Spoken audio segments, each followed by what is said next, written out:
गुरु जी के चरणों में कोटि कोटि नमन, अनंतम अनंतम शुक्राना। संगत जी, हम पढ़ रहे हैं वायव्य संहिता का उत्तराखंड। आज हम इसमें क्या पढ़ते हैं ये देख लेते हैं।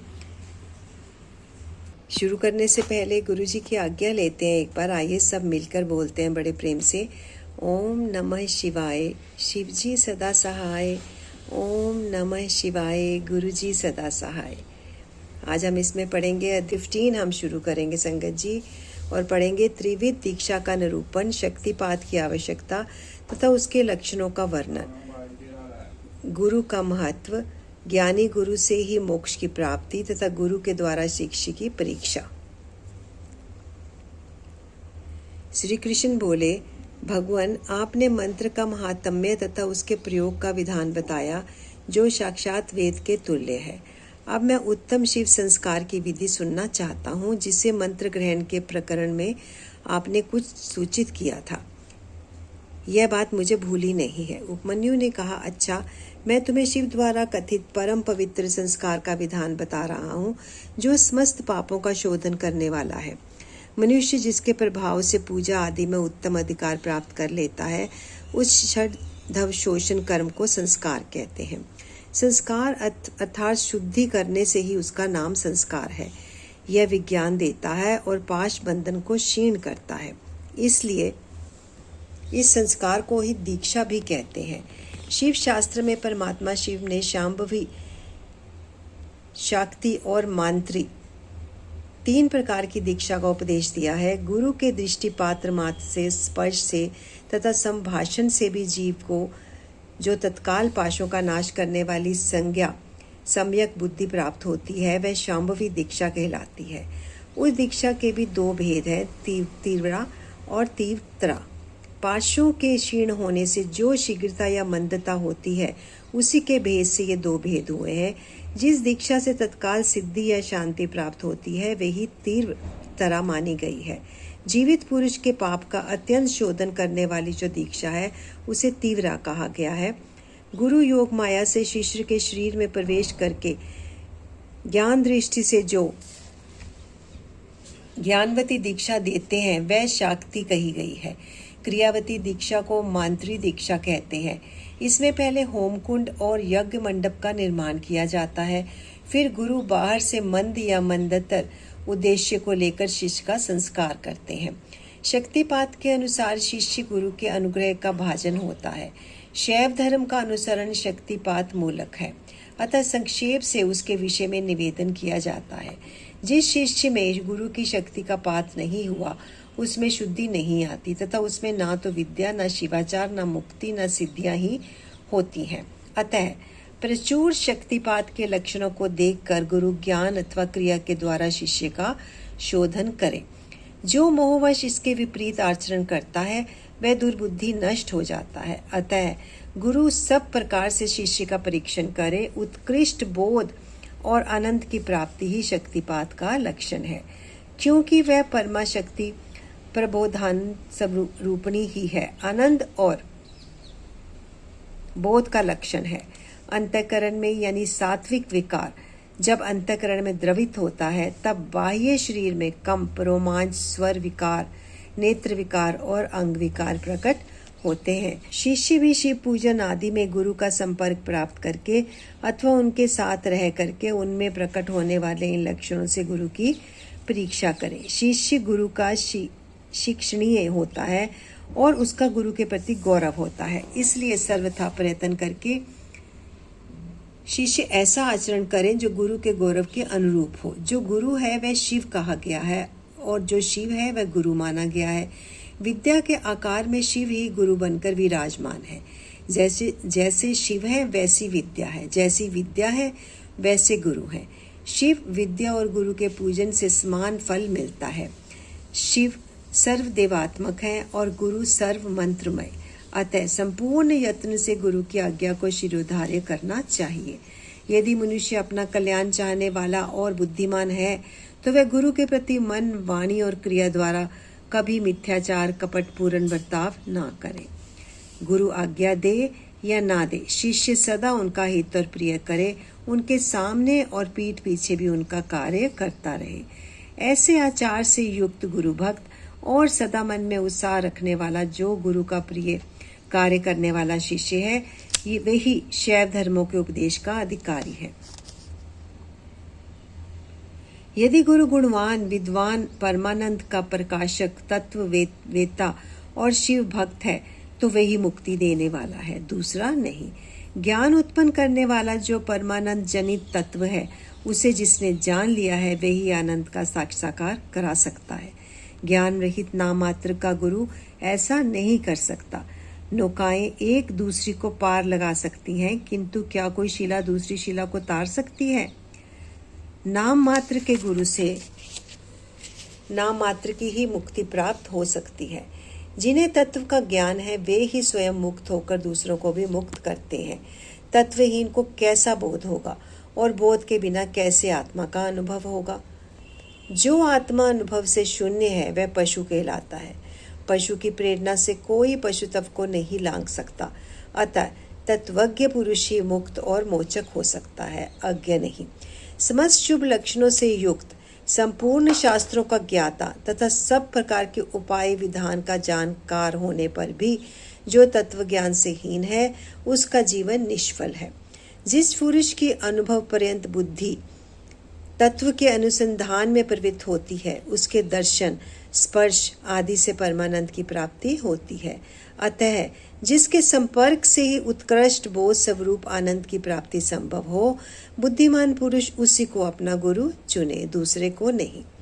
योग्य गुरु का जब तक अच्छी तरह ज्ञान न हो जाए तब तक विनयाचार चतुर मुमुक्षु शिष्यों को उनकी निरंतर सेवा करनी चाहिए। उनका अच्छी तरह ज्ञान सम्यक परिचय हो जाने पर उनमें सुस्थिर भक्ति करें। जब तक तत्व का बोध न प्राप्त हो जाए तब तक निरंतर गुरु सेवन में लगा रहे। तत्व को ना तो कभी छोड़े और ना किसी तरह भी उसकी उपेक्षा ही करें। जिसके पास 1 वर्ष तक रहने पर भी शिष्य को थोड़े से ही आनंद और प्रबोध की उपलब्धि ना हो, वह शिष्य उसे छोड़ दूसरे गुरु का आश्रय ले। गुरु को भी चाहिए कि वह अपने आश्रित ब्राह्मण जातीय शिष्य की 1 वर्ष तक परीक्षा करे, क्षत्रिय शिष्य की 2 वर्ष और वैश्य की 3 वर्ष तक परीक्षा करे। ब्राह्मणों को प्राणों को संकट में डालकर सेवा करने और अधिक धन देने आदि का अनुकूल प्रतिकूल आदेश देकर उत्तम जाति वालों को छोटे काम में लगाकर और छोटों को उत्तम काम में नियुक्त करके उनके धैर्य और सहनशीलता की परीक्षा करे। गुरु के तिरस्कार आदि करने पर भी जो विषाद को नहीं प्राप्त होते, वे ही संयमी, शुद्ध तथा शिव संस्कार कर्म के योग्य हैं।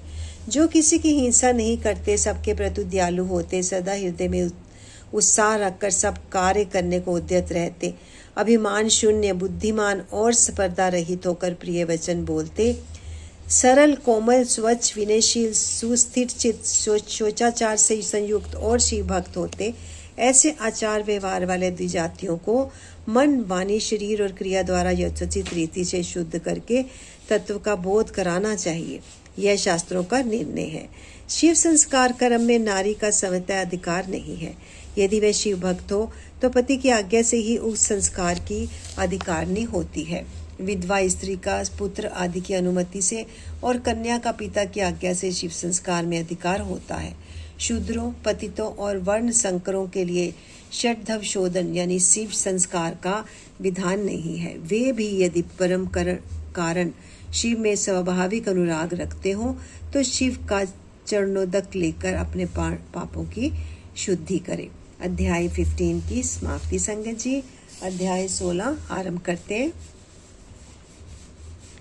समय संस्कार या समयाचार की दीक्षा की विधि। उपमन्यु कहते हैं, यदुनंदन, नाना प्रकार के दोषों से रहित शुद्ध स्थान और पवित्र दिन में गुरु पहले शिष्य का समय नामक संस्कार करे।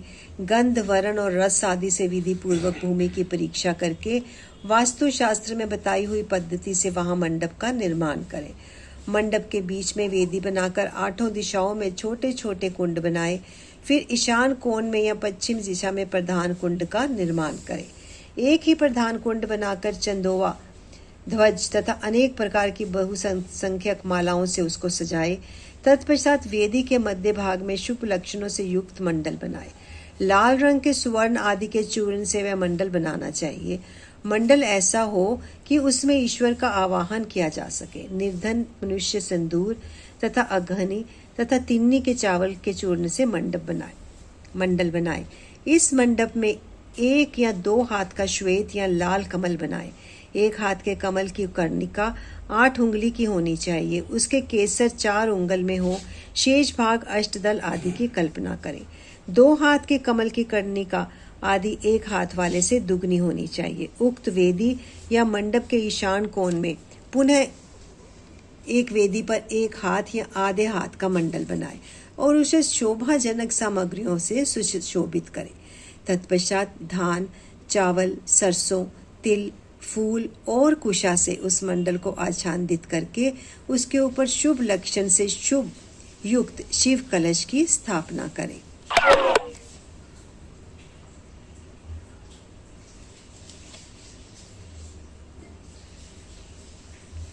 वह कलश सोना, चांदी, तांबा अथवा मिट्टी का होना चाहिए। उस पर गंध, पुष्प, अक्षत, कुश और दुर्वाकुर रखे जाएं। उसके कंठ में सफेद सूत लपेटा जाए और उसे 2 नूतन वस्त्रों से आच्छादित किया जाए। उसमें शुद्ध जल भर दिया जाए। कलश में 1 मुट्ठा कुश अग्रभाग ऊपर की ओर करके डाला जाए। सुवर्ण आदि द्रव छोड़ा जाए और उस कलश को ऊपर से ढक दिया जाए। उस आसन रूप कमल के उत्तर दल में सूत्र आदि के बिना झारी या गंडुआ, वर्धनी यानी विशिष्ट जलपात्र, शंख, चक्र और कमल दल आदि सब सामग्री संग्रह करके रखें। उक्त आसन मंडल के अग्रभाग में चंदन मिश्रित जल से भरी हुई वर्धनी अस्त्र राज के लिए रखें। फिर मंडल के पूर्व भाग में पूर्वत मंत्र युक्त कलश की स्थापना करके शिव की विधि पूर्वक महापूजा आरंभ करें। समुद्र या नदी के किनारे, गौशाला में, पर्वत के शिखर पर, देवालय में अथवा घर में या किसी भी मनोहर स्थान में मंडप आदि रचना के बिना पूर्वोक्त सब कार्य करें। फिर पूर्ववत मंडल और अग्नि की वेदी बनाकर गुरु प्रसन्न मुख से पूजा भवन में प्रवेश करें। वहां सब प्रकार के मंगल कृत्य का संपादन करके नित्य कर्म के अनुष्ठान पूर्वक मंडल के मध्य भाग में महेश्वर की महापूजा करने के अनंतर पुनः शिव कलश पर शिव का आवाहन पूजन करें। पश्चिमाभिमुख यज्ञ रक्षक ईश्वर का ध्यान करके अस्त्र राज की वर्धनी में दक्षिण की ओर ईश्वर के अस्त्र की पूजा करें। फिर मंत्र युक्त कलश में मंत्र तथा मुद्रा आदि का न्यास करके मंत्र विशारद गुरु मंत्र याग करें। इसके बाद देशिक शिरोमणि गुरु प्रधान कुंड में शिवाग्नि की स्थापना करके उसमें होम करें। साथ ही दूसरे ब्राह्मण भी चारों ओर से उसमें आहुति डालें। आचार्य से आधे या चौथाई होम का उनके लिए विधान है। आचार्य शिरोमणि को प्रधान कुंड में भी हवन करना चाहिए। दूसरे लोगों को स्वाध्याय, स्तोत्र एवं मंगल पाठ करना चाहिए। अन्य शिव भक्त भी वहां विधिवत जप करें। नृत्य, गीत, वाद्य एवं अन्य मंगल कृत्य भी होने चाहिए। सदस्यों का विधिवत पूजन, पुण्य हवन तथा पुनः भगवान शंकर का पूजन संपन्न करके शिष्य पर अनुग्रह करने की इच्छा मन में ले आचार्य महादेव जी से इस प्रकार प्रार्थना करें। देवेश्वर प्रसन्न होइए। विश्वनाथ, हे दयानिधे, मेरे शरीर में प्रवेश करके आप कृपा पूर्वक इस शिष्य को बंधन मुक्त कराइए। तदंतर मैं ऐसा ही करूंगा। इस प्रकार इष्ट देव की अनुमति पाकर गुरु उस शिष्य को जिसने उपवास किया हो या हविष्य भोजन किया हो अपने निकट बुलाए। वह शिष्य एक समय भोजन करने वाला और विरक्त हो, स्नान करके प्रातःकाल का कृत्य पूरा कर चुका हो, मंगल कृत्य का संपादन करके प्रणव का जप और महादेव जी का ध्यान कर रहा हो। उससे पश्चिम या दक्षिण द्वार के सामने मंडल में कुश के आसन पर उत्तर की ओर मुख करके बिठाएं और गुरु स्वयं पूर्व की ओर मुंह करके खड़ा रहे। शिष्य ऊपर की ओर मुंह करके हाथ जोड़ लें। गुरु प्रोक्षणी के जल से शिष्य का प्रोक्षण करके उसके मस्तक पर अस्त्र मुद्रा द्वारा फूल फेंक कर मारे। फिर अभिमंत्रित नूतन वस्त्र आधे दुपट्टे से उसकी आंख बांध दे। इसके बाद शिष्य को दरवाजे से मंडल के भीतर प्रवेश कराए। शिष्य भी गुरु से प्रेरित हो शंकर जी की 3 बार प्रदक्षिणा करे। उसके बाद प्रभु को सुवर्ण मिश्रित पुष्पांजलि चढ़ाकर पूर्व या उत्तर की ओर मुंह करके पृथ्वी पर दंड की भांति गिरकर साष्टांग प्रणाम करे। तदंतर मूल मंत्र से गुरु शिष्य का प्रोक्षण करके पूर्ववत अस्त्र मंत्र के द्वारा उसके मस्तक पर फूल से ताड़न करने के पश्चात नेत्र बंधन खोल दे। शिष्य पुनः मंडल की ओर देखकर हाथ जोड़ प्रभु को प्रणाम करे। इसके बाद शिव स्वरूप आचार्य शिव को मंडल के दक्षिण अपने बाएं भाग में कुश के आसन पर बिठाएं और महादेव जी की आराधना करके उसके मस्तक पर शिव का वरद हाथ रखे। मैं शिव हूँ। इस अभिमान से युक्त गुरु शिव के तेज से संपन्न अपने हाथ को शिष्य के मस्तक पर रखे और शिव मंत्र का उच्चारण करे। उसी हाथ से वह शिष्य के संपूर्ण अंगों का स्पर्श करे। शिष्य भी आचार्य रूप में उपस्थित हुए ईश्वर को पृथ्वी पर गिरकर साष्टांग प्रणाम करे। तदंतर जब शिष्य शिवाग्नि में महादेव जी की विधिवत पूजा करके 3 आहुति दे ले, तब गुरु पुनः पूर्वत शिष्य को अपने पास बिठा ले। कुशों के अग्रभाग से उसका स्पर्श करते हुए विद्या या मंत्र द्वारा अपने आप को उसके भीतर आविष्ट करे। तत्पश्चात महादेव जी को प्रणाम करके नाड़ी संधान करें। फिर शिव शास्त्र में बताए हुए मार्ग से प्राण का निष्क्रमण करके शिष्य के शरीर में प्रवेश की भावना करें। साथ ही मंत्रों का तर्पण भी करें। मूल मंत्र के तर्पण के लिए उसी के उच्चारण पूर्वक 10 आहुतियां देनी चाहिए। फिर अंगों के तर्पण के लिए अंग मंत्रों द्वारा क्रमशः 3 आहुतियां दे। इसके बाद पूर्णाहुति देकर मंत्र वेता गुरु प्रायश्चित के निमित्त मूल मंत्र से पुनः 10 आहुतियां अग्नि में डाले। फिर देवेश्वर शिव का पूजन करके स्वयं आचमन और हवन के करने के पश्चात यशोति त्रिची से जातिह वैश्य का उद्धार करें। भावना द्वारा उसके वैश्य तत्व को निकालकर उसमें क्षत्रिय तत्व की उत्पत्ति करें। फिर इसी प्रकार क्षत्रिय तत्व का भी उद्धार करके गुरु उसमें ब्राह्मण तत्व की उद्भावना करे। इसी प्रणाली से जातिह क्षत्रिय का भी उद्धार करके ब्राह्मण बनाए। फिर उन दोनों शिष्यों में रुद्र तत्व की उत्पत्ति करें।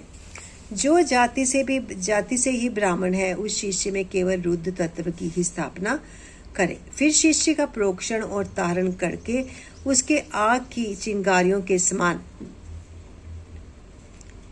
प्रकाशमान शिव स्वरूप आत्मा को अपने आत्मा में स्थित होने की भावना करें। तदंतर पूर्वोक्त नाड़ी से गुरु मंत्रोच्चारण पूर्वक वायु का रेचन यानी निस्सारण करे। वायु का निस्सारण करके उस नाड़ी के द्वारा ही शिष्य के हृदय में वह स्वयं प्रवेश करे। प्रवेश करके उसके चैतन्य का नील बिंदु के समान चिंतन करे। साथ ही यह भावना करे कि मेरे तेज से इसका सारा मल नष्ट हो गया और यह पूर्णतः प्रकाशित हो रहा है।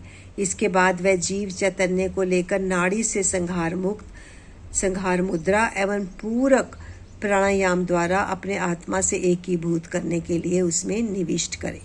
फिर रेचे की ही भांति कुंभक द्वारा उसी नाड़ी से उस जीव चैतन्य को वहां से लेकर शिष्य के हृदय में स्थापित कर दे।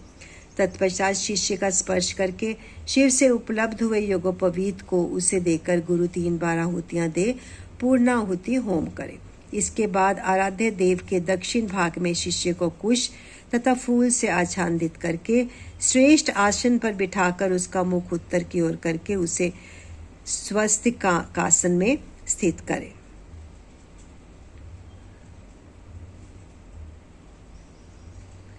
शिष्य गुरु की ओर हाथ जोड़े रहे। गुरु स्वयं पूर्वाभिमुख हो एक श्रेष्ठ आसन पर खड़ा रहे और पहले से ही स्थापन पूर्वक सिद्ध किए हुए पूर्ण घट को लेकर शिव का ध्यान करते हुए मंत्र पाठ तथा मांगलिक वाद्यों की ध्वनि के साथ शिष्य का अभिषेक करे। तदंतर शिष्य उस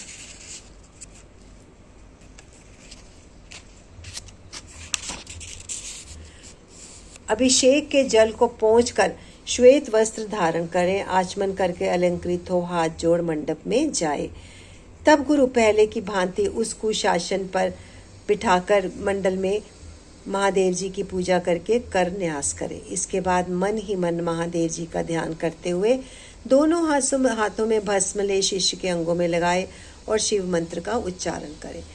तदंतर शिवाचार्य मात्र कान्या न्यास के मार्ग से शिव का दहन, पलाव नादी सकलीकरण करके उसके मस्तक पर शिव के आसन का ध्यान करें और वहां शिव का आवाहन करके यथोचित रीति से उनकी मानसिक पूजा करें। तत्पश्चात हाथ जोड़ महादेव जी की प्रार्थना करें, प्रभो आप नित्य यहाँ विराजमान हो। इस तरह प्रार्थना करके मन ही मन यह भावना करें कि शिष्य भगवान शंकर के तेज से प्रकाशित हो रहा है।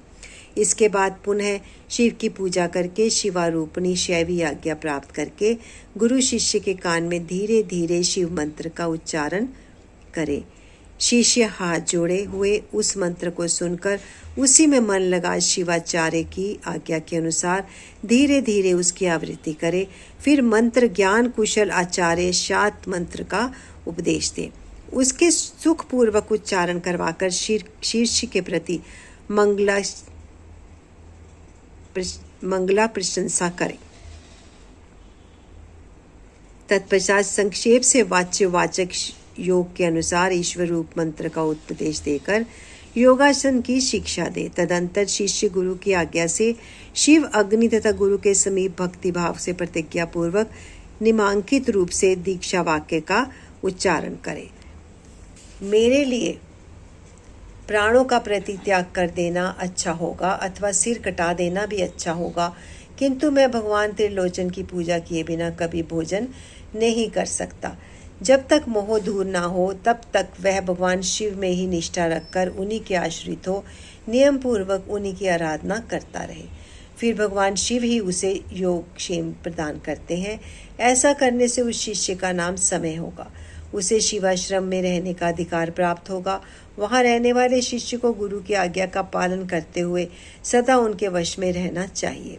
इसके बाद गुरु कर न्यास करके अपने हाथ से भस्म लेकर मूल मंत्र का उच्चारण करते हुए उस भस्म तथा रुद्राक्ष को अभिमंत्रित करके शिष्य के हाथ में दे दे। साथ ही महादेव जी की प्रतिमा अथवा उनका गूढ़ शरीर यानी लिंग और सदा संभव पूजा होम जप एवं ध्यान के साधक भी दे। फिर वे शिष्य भी शिवाचार्य से प्राप्त हुई उस वस्तुओं को उन्हीं की आज्ञा से बड़े आदर के साथ ग्रहण करें, उनकी आज्ञा का उल्लंघन ना करें। आचार्य से प्राप्त हुई सारी वस्तुओं को भक्ति भाव से सिर पर रखकर ले जाए और उनकी रक्षा करें। अपनी रुचि के अनुसार मठ में या घर में शंकर जी की पूजा करता रहे। इसके बाद गुरु भक्ति श्रद्धा और बुद्धि के अनुसार शिष्य को शिवाचार्य की शिक्षा दे। शिवाचार्य ने समयाचार के विषय में जो कुछ कहा हो, जो आज्ञा दी हो और तथा और भी जो कुछ बातें बताई हो, उन सब को शिष्य शिरोधार्य करे। गुरु के आदेश से ही वह शिवागम का ग्रहण पठन और श्रवण करे, ना तो अपनी इच्छा से करे ना दूसरे की प्रेरणा से ही। इस प्रकार मैंने संक्षेप से संस्कार समयाचार की दीक्षा का वर्णन किया है। वह मनुष्यों को साक्षात शिव धाम की प्राप्ति कराने के लिए सबसे उत्तम साधन है। अध्याय 16 की समाप्ति संगत जी। और अपने पाठ को हम यहीं पर देते हैं विराम, अपनी वाणी को भी विराम देते हैं और अपने प्यारे गुरु जी से एक बार आज्ञा ले लेते हैं पाठ को विराम देने की और करते हैं शुक्राना गुरु जी का। चलिए आइए पहले आज्ञा लेते हैं। प्रेम से मेरे साथ बोलिए संगत जी। नमः शिवाय, शिव जी सदा सहाय। ओम नमः शिवाय, गुरु जी सदा सहाय। शुक्राना गुरु जी, शुक्राना मेरे दाता, लाख सौ बारी शुक्राना। Thank you Guru ji, thank you so much Guru ji.